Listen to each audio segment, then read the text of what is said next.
So we're going to do a tour of the Dusk and Dawn Adventure Sprinter van that we just completed. It was a 64-day build time.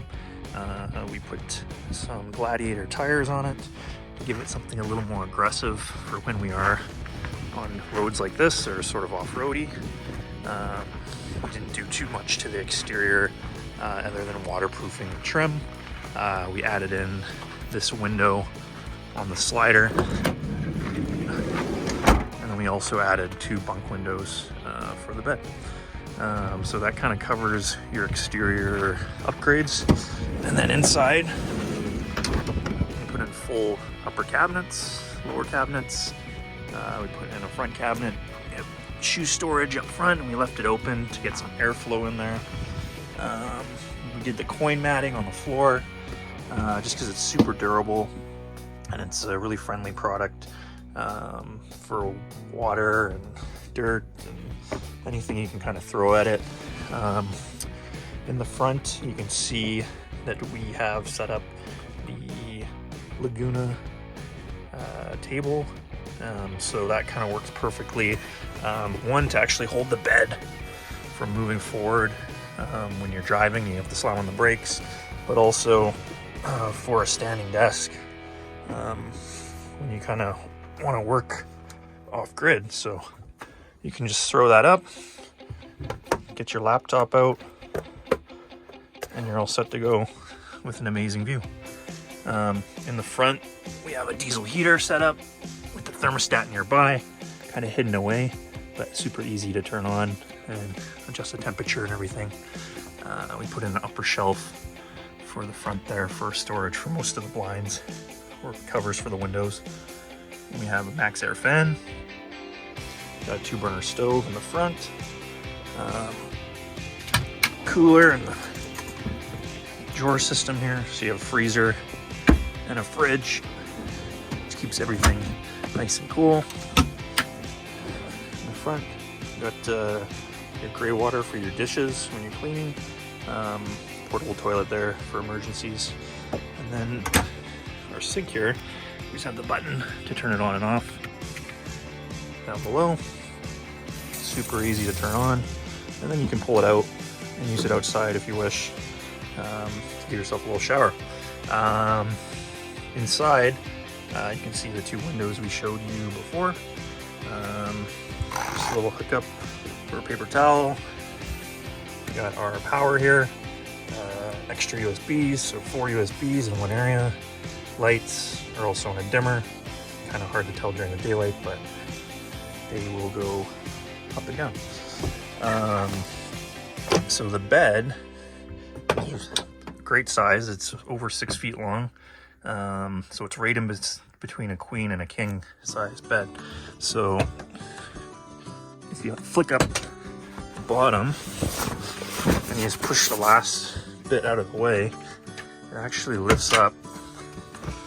And then you have 2 chairs. You can kind of chill in. If you get caught up in the weather or just kind of winter time of year with the daylight savings, you want to hang out inside the van. So right now I got my bike in here. I can actually, sit in the chairs quite comfortably. And my leg just hangs over the back of the tire, but not everyone's going to be traveling with bikes. So that depends on the individual. Inside we got vinyl covers for the roof, vinyl fabric, which is a nice product. It's marine grade, so you don't have to worry about it having any issues with the moisture. We got L-track holding that up in the ceiling, 2 reading lights off the back. We got our pot lights inside on the dimmer. We have all the walls are carpeted with nice material to just give it a nice clean cut finish. Food grade stainless backsplash, and also under the cabinet as well, just to make sure that we have a bit of a heat barrier for that stove. So the last thing to show you is we'll jump in the garage to see how that turned out. So we just did covers on the openings up top, This matches the material that the mattress is actually wrapped in. So we had that professionally upholstered, and it's the only thing that was outsourced in the van. And then up top, we just used that marine vinyl again. So our power system is pretty dialed in, nice and clean, super simple. We got solar on the left. We got 12 to 12 DC-DC charger, so when you're driving, you're charging.